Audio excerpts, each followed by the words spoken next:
Even though Alberto is past, lifeguards told me the water may actually be more dangerous today than it was yesterday. That's why nobody's allowed to go in it. Still, businesses and visitors told me they're doing their best to make up for a stormy Memorial Day weekend. You're all done? It's moments like these that makes Veronica Halstead glad she and the kids didn't cancel their Memorial Day weekend trip to Destin, even as Alberto made its way in. Couldn't get our money back, so we said we're doing this.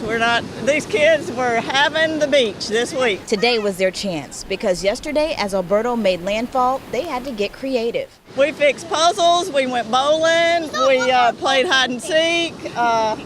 We made the most of it. Today they're making the most of a beach day with a double red flag warning. That means no one can get in the water. I'm very respectful of that. You know, if you tell me double red flag, that's all you got to tell me. I'm not getting in there. But not everyone was so compliant. We watched lifeguards going up and down the beach, doing their best to keep people out of the water. We've seen people kind of getting closer and closer, inching in. How dangerous is that?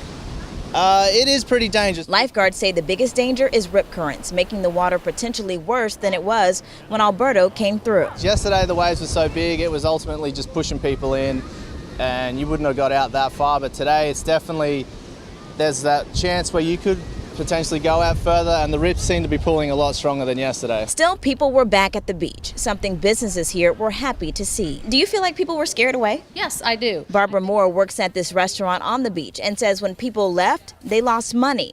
And on a big holiday like Memorial Day, the impact goes beyond the weekend and beyond the beach. Well, it's not just the weekend, it's that whole week.